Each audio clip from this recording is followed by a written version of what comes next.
আইনের ঊর্ধ্বে সিটি কর্পোরেশনও না, আইন দিয়েই আইনের মাধ্যমে করা হয়েছে। খাল সিটি কর্পোরেশনের কাছে সরকার হস্তান্তর করেছে, লুক আফটার করে সিটি কর্পোরেশন। এখানে মাননীয় মেয়র মহোদয়ের নির্দেশনে এখানে যেটি হয়েছে, এবং শুধু এখানে আইনের এখানে গতকালকে এটা পরিমাপ করা হয়েছে, এর আগেও পরিমাপ করা হয়েছে, এদেরকে একাধিকবার নোটিশ দেওয়া হয়েছে। শুধু সাদেক এগ্রো না, একাধিক এগ্রো ফার্ম এবং অবৈধ স্থাপনা যারা ছিল তাদের সবাইকেই নোটিশ দেওয়া হয়েছে যে আপনারা খালের অবৈধ জায়গাটা অবমুক্ত করেন। এবং আপনারা দেখেছেন এর আগে আমরা ট্রাক স্ট্যান্ড উচ্ছেদ করেছি, আমরা একাধিক ভবন ভেঙেছি। তারই অংশ হিসাবে আজকে এখানে হচ্ছে যে আমরা খাল উদ্ধার করতে। কিন্তু তাদের অভিযোগ হচ্ছে যে আপনারা জোর জবরদস্তি তাদের এইগুলো স্থাপনা ভেঙে দিচ্ছেন। তাহলে তাদের কোনো ডকুমেন্ট থাকলে সেটা আমাদের দেখাবে যে আমরা এটা খালের অংশ না, এটা আমাদের অংশ, দেখান, আমরা সেটা করি।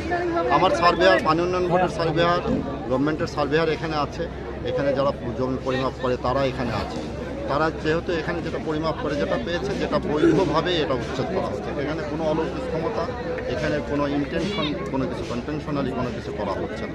খামারের মালিককে আমরা আগে সতর্ক করেছি, চিঠি দিয়েছি, আমরাও একাধিকবার খামারের মালিককে আমরা হলো যে ডকুমেন্ট যেটা আমাদের কাছে যদি দেখতে চান সেটা হচ্ছে ওনাদের একাধিকবার হলো যে আমরা ওনাদের হচ্ছে যে বলেছি যে এই জায়গাগুলি থেকে আপনারা অবৈধ স্থাপনা সরিয়ে ফেলেন।